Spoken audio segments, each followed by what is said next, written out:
Be me. 30. Corporate spreadsheet goblin. Live in a city where the only crop is burnout. Suit, laptop, overpriced coffee, constant Slack pings. Be also the son of a 73-year-old farmer named Earl. Man has been waking up at 5 a.m. longer than I've been alive. Same land as his dad, and his dad before him. I call it the middle of nowhere. He calls it home. Growing up, I swore I'd escape. I'm not breaking my back for dirt. Got a degree, got a job, got a skyline view. Decided the farm was just nostalgia DLC. Every Sunday, like clockwork, my phone lights up. Dad. It used to be him calling. I'd answer on speaker while doing something else. Dishes, emails, doom scrolling, whatever. Half listen while he talks about weather and wheat. Got an inch of rain last night. Found a fox in the henhouse. Calf came early, little fighter. Smile, say, that's nice. Dad? Check Twitter at the same time. Feel vaguely proud I still talk to my parents. One Sunday, I'm at a friend's place. Playoff game on TV. Loud? Wings? Beers? Phone starts buzzing. Dad flashing. I roll my eyes, hit accept, wander into the hallway. He's talking about some piece of tin on the barn roof coming loose. Wind catching it. Making a racket. I'm nodding, not really there. Roommate pops his head out. You coming? Kickoff starting. I cover the speaker with my hand. Say the line that will live rent-free in my skull. Yeah. It's just Dad checking in again. I'll be there in a sec. Just Dad. Checking in again. Finish the call fast. Yeah, I'm fine, work's fine. I'm eating, okay. Bye. Go back to the game. Forget about it in 10 minutes. Somewhere, 2 hours and a lifetime away. He puts the phone back on the little hook in the kitchen. Hears those words echo. Just Dad. I don't know this yet. Time skip. Corporate life devours weeks like snacks. Sunday calls get flexible. Sorry, Dad, working late. Can't talk, with friends. We'll call you next week. Next week doesn't exist in real time, only in guilt time. A few months later, get a text from an unknown number. Picture message. Open it. It's the diner in my hometown. Fluorescent lights, chipped counter, my dad at the far end on a spinning stool, hunched a little, hands wrapped around a coffee mug.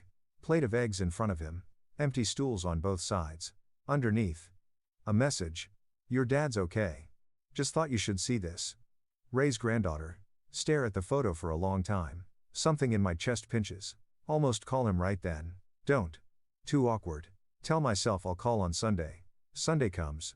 Set a reminder. Reminder pops up. Call Dad. Swipe it away mid-Netflix episode. I'll do it later. Later goes out for cigarettes and never returns. One Tuesday evening. Still at the office. Everyone gone. Me and the cleaning crew. Excel sheet open, brain closed. Phone rings. Hometown area code. Not Dad. Weird little dread. Pick up. Hello? Jake? It's Ray from down the road. Neighbor. Old guy. Used to sneak me cookies when I was a kid. Voice sounds careful. Your dad took a fall out by the barn. Ladder slipped. Had to drive him to the clinic. Stomach drops through the chair. Ask. Is he okay? Too fast. Like I'm trying to outrun the answer. Doc says no breaks. Just banged up pretty bad. Ribs. Shoulder. He's back home now. But. Thought you should know. Thought you should know. The sentence people only say when they're not sure you were paying attention. Hang up. Office suddenly feels way too big. Dad on a ladder. Alone. Falling. That stupid strip of tin on the roof. The one he tried to tell me about. Open the diner picture again. Him alone. The empty stool next to him feels personal now. Book emergency PTO. Boss tries to guilt trip me about deadlines. I say. My dad fell. In a voice that ends the conversation. 3 hours later. I'm on the highway heading home. Arriving at the farm. Gravel crunches underneath the tires. Sky wider than I remember. House smaller. Truck in the driveway. Front porch light on. He always left it on when I came home late as a teenager. Used to text. I'm fine. Stop being dramatic. Suddenly grateful it's still lit. He's on the porch in an old recliner. Arm in a sling. Ribs taped under a faded flannel. When he sees my car, he actually tries to stand up, winces. Sinks back. Well, I'll be. He says. Didn't think a little tumble would drag you out here. Try to joke. Heard you tried to fight gravity, old man. Voice cracks halfway through.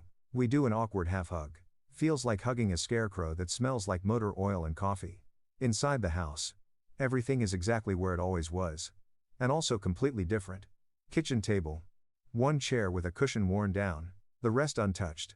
Wall phone still there. Next to it, an index card with numbers. Mine is at the top. There's a calendar. I walk closer. All the Sundays are blank. Except for some faint erased pencil lines. Can barely make it out. Call kids. Someone scrubbed it out hard. Little grooves in the paper. Pretend I don't see it. Next morning, I stumble into the kitchen, expecting to make him breakfast. He's already up, one good arm making coffee with military precision. You sleep all right, city boy? Jet lag from driving 3 hours. I say. He snorts. We dance around what we really want to say. I want to ask, why didn't you tell me you got that bad? He probably wants to ask, why did it take a ladder to get you here? We butter toast instead. Around 7, a truck pulls up outside. Old diesel engine. Dog barking. Woman hops out of the driver's seat. Late 20 seconds. Maybe. Boots. Jeans. Flannel. Messy bun. Walk like someone who has never met lower back pain because it fears her. Knocks once, then lets herself in like she's done it 1,000 times. Morning, Earl. Brought the feed. And I swear if you even look at that ladder I'll burn it. She notices me, tilts her head, hazel eyes. Sizing me up in 0.3 seconds. So the prodigal son does exist, she says. I almost choke on my coffee. Dad chuckles. Maddie, this is Jake. Jake, this is Maddie. She's been helping out since he fell. Since he got old. Since I wasn't here. Fill in whichever version hurts most. Maddie sticks out her hand. Calluses, firm grip. Hi. I'm the one making sure your father doesn't die doing dumb hero stunts on the roof. Hi, I say. I'm the one who doesn't return phone calls. It comes out harsher than I meant. We both hear it. Dad pretends not to. Days blur into a new routine. I work from home on the farm. Laptop on the kitchen table. Email in one window. Corn prices in another. Pretend I understand either. Mornings. Help Maddie with chores. Translation. I get in the way while she lifts things I thought required machinery. You okay with that, Bale? I ask. You okay with your soft city hands? She fires back. She moves like she belongs everywhere. Barn, truck, kitchen. Hair always a little messy. Always in a different pattern. Laughs with her whole face when something actually gets her. Dad watches us from the porch sometimes. Arm still healing, eyes kind of distant. Like he's measuring how much time he's got left and how much he can cram into it. One evening, storm rolls in. Sky turns bruise-colored. Wind starts playing that loose tin on the old barn roof again. High. Metallic whine. Dad tries to stand up. Winces. Damn roof's gonna tear itself off, he mutters. Before he can do something dumb, Maddie grabs the ladder. Absolutely not. You sit. I grab the other end. We'll check the animals first, she says. Roof later. If it flies away, we'll just call it modern art. Rain starts. We sprint to the barn. My city shoes make terrible life choices in the mud. Lightning flashes. Inside, animals restless, water dripping, hay smell everywhere. We move down the road together, checking latches, refilling water. Thunder shakes dust from the rafters. There's a moment where we both end up at the same stall. Reach for the same gate latch. Hands brush. We both freeze. Thunder covers the silence. She pulls back first, clears her throat. So, she says. Why'd it take a ladder to get you out here? No accusation in her voice. Somehow worse. Lean against a post. Watch rain streak down the doorway. Words tumble out. I kept telling myself I was busy, thought he was fine. He's always been fine. You see someone is indestructible long enough, you start treating them like furniture. Just. Always there. She doesn't jump in. Lets the silence sit. Then that diner picture. I saw it. Felt sick for 10 minutes. Then went back to work. Laugh once, bitter. Imagine needing a concussion and a neighbor to make your own son show up. She's quiet for a long beat. Then, he erased call kids off the calendar, she says softly. He told me he didn't want to be a nuisance, said, they're busy with real lives. I chose this one. That sentence hits like falling off the ladder myself. Vision goes a little fuzzy. Why didn't you tell me? I ask. She shrugs. Wasn't my job to fix somebody else's silence. Then she looks at me. But it is yours now. Our eyes meet. Storm fades into background noise. I realize she's not just mad at me. She's sad for him. Something shifts. We stand there. Two soaked idiots under a leaky roof. Staring at each other like a choice is being made. I lean in. She doesn't move back. We kiss. It's clumsy, damp. Smells like hay and rain and regret. But it feels real. Like the first honest thing I've done in months. Fade to black because we're not turning this into a tractor-themed OnlyFans. Just know the storm kept going outside. And so did we. Next morning, wake up in the barn loft. Back hates me. Maddie sprawled beside me in my t-shirt. Sun sneaking through gaps in the wood. Panic speed runs through my brain. Dad. Neighbors. Me leaving. Her staying. Entire life now shaped like O. She opens one eye. Smirks. Regretting it already. City boy? Absolutely, I say. We should probably do it again to double check. She snorts. Punches my shoulder. We sneak back to the house like teenagers. Dad in his recliner. Pretending to nap. One eye definitely open. Weeks pass. We become a thing without saying we're a thing. Mornings in the barn. Afternoons at the kitchen table with laptops and invoices. Evenings on the porch, Dad in the middle. Us on either side. I start fixing stuff around the farm with YouTube tutorials. Maddie keeps a running commentary. Lefty loosey, righty tighty, spreadsheet boy. Dad starts telling more stories. About his dad. About blizzards. About harvests that almost wiped them out. About Sundays when the house was full and nobody had to schedule a call. Every time he laughs, I feel this quiet relief. Like I've added 10 minutes to his lifespan. One day, Maddie goes into town alone. Says she has errands. Grows vague when I ask what kind. Comes back 45 minutes later. Face unreadable. Dinner is weird. She barely eats. Dad notices but doesn't comment. Old men know when to let the pot simmer. After he goes to bed, we're in the kitchen. She's staring at the salt shaker like it owes her money. You remember the storm night? She asks. Heartbeat picks up. Kinda hard to forget, yeah. She pulls something from her pocket, sets it on the table. 2 pink lines. My brain crashes to desktop. Went to the clinic, she says. It's not a maybe. It's a yes. I sit down slowly, feel the weight of every choice I've ever made pile onto my shoulders. Future flashes in my head. Baby in this kitchen. Dad in his recliner. Me driving back to the city alone. Or not. She keeps talking, filling the silence with worst case scenarios. Look, I know your life is back there. I can handle this. I've been handling everything. You don't owe me some forced fairy tale. She says it like she's practiced being left before. My mouth works before my fear catches up. I'm not running. She looks at me like I just claimed I can photosynthesize. Jake. Be serious. I am. I say. Surprising even myself.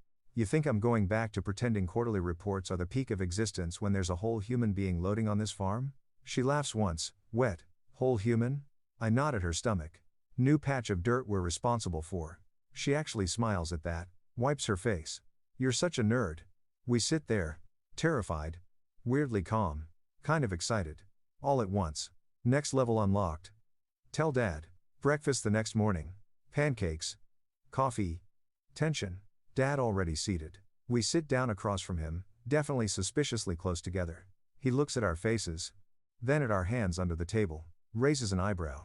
Either you two robbed a bank or you're about to make me old. You're already old, I say. Stalling. Maddie squeezes my hand so hard my soul leaves my body. I blurt. Maddie's pregnant. It's mine. We're figuring it out. Fork stops halfway to his mouth. Silence. Clock ticking. My heartbeat in my ears. He looks from me to her. To the calendar. Back to me. Then he exhales slowly. Almost like a laugh. Ha! Another long pause. Guess that latter fall knocked more sense into you than the doctor thought. Maddie absolutely loses it. Tears plus laughter combo. I sag in my chair. He keeps going. So, you staying for real this time, or just visiting between conference calls? Words land heavy. Opportunity disguised as a jab. I want to stay. I say. Voice steady. Work can go remote. I can split time. But I'm not disappearing again. He studies me for a long moment. Sees if I flinch. I don't. Finally nods. All right then. Takes a bite of pancake. Like we just told him we're repainting the living room. A few minutes later, he clears his throat. Never thought I'd get to see another little one crawling on these floors. Barely audible, but I hear it. He's not just excited. He's relieved. Like the house got a new lease on noise. Life reorganizes. Slowly at first. Then all at once. I call my boss. Lay out a compromise. 3 days remote, 2 days farm. For now. He grumbles. Then realizes city rent versus my dad's paid off land means I can undercut his salary if I want. Suddenly flexible. Start helping more seriously on the farm. Take over the books. Online orders. Website. Teach dad how to click without fear. He hates it, but he likes me sitting beside him while he hates it. Maddie and I turn the spare room into a baby cave. Crib, little dresser, paint we argue about for an hour. She wants green. I want yellow. We compromise on whatever color was on sale. Doctor appointments become this weird family outing. Dad sits in the waiting room, complains about the magazines, then lights up when we bring him grainy ultrasound pictures. First time we hear the heartbeat. That fast little thump. Maddie grabs my hand. Dad looks through the glass window like he's spying. Nurse laughs. Lets him in. He just stands there, eyes shiny. Would you listen to that, he murmurs. Little engine. Sundays change. Used to be the night my phone buzzed and I hit ignore. Now, it's the night we all sit in the living room together. I still have a reminder on my phone. Call dad. Never delete it. Just edit it. Check on dad plus Maddie plus Bean. Some Sundays, I'm in the city. I call from my cramped apartment. Put them on speaker. Dad complains about my cooking choices. Maddie updates me on how many times the baby kicked when he talked about tractors. Kid's already bored. She jokes. Other Sundays. I'm at the farm. We eat dinner. Watch some terrible show. Argue about names. Dad suggests Earl for a girl. Dead serious. Maddie throws a pillow at him. Later, when they're both asleep, I stand in the kitchen. Look at the phone on the wall. Think about all the Sundays he stood there dialing, wondering if he was just dad checking in again. How quiet this house must have felt when nobody picked up. I put my hand on the receiver for a second. Not to call anyone, just to acknowledge it. Then I let it go. Months later, Maddie goes into labor at 3 Matt. Because of course she does. Storm outside. Rain on the roof. Full circle DLC. Chaos. Bags. Keys. Dad pacing. Me trying to remember breathing exercises from a YouTube video. Long hours. Swearing. Crushed fingers. Then a cry. Loud. Angry. Alive. Baby girl. Tiny, red. Furious at existence. 10 out of 10. Maddie is sweaty and half dead. Still somehow manages. Told you we'd grow more than corn. I kiss her forehead. Cry like an idiot. Do not care. Dad comes in later. Hat in his hands. Stands by the bed like he's afraid to get too close. Nurse puts the baby in his arms. His whole face changes. Softness I've never seen before. Well, hey there, he whispers. Name's Earl. I'm gonna teach you how to ignore weather reports and just look at the sky. He looks up at me. Voice rough. Thanks for coming home when you did. I know he's not just talking about the baby. Some nights, when everyone's asleep, I sit on the porch alone, listen to the crickets, look at the fields, think about that diner photo, about the erased call kids, about all the Sundays I chose Netflix over the man who left the porch light on for me for 20 years. It would be easy to drown in guilt, to replay just dad checking in again like a cursed soundtrack. But he's inside right now, snoring softly in his chair, dog at his feet. My daughter in the next room. Maddie muttering in her sleep. I can't change the Sundays I wasted, but I can stack the ones ahead of me better. So I do something small. Stupid. Important. I open my phone. Text him, from 10 feet away. Hey. You doing okay? He looks at his phone. In the living room. Frowns. Then laughs so hard I hear it from the porch. Yells back. I'm right here, boy. But yeah. I am.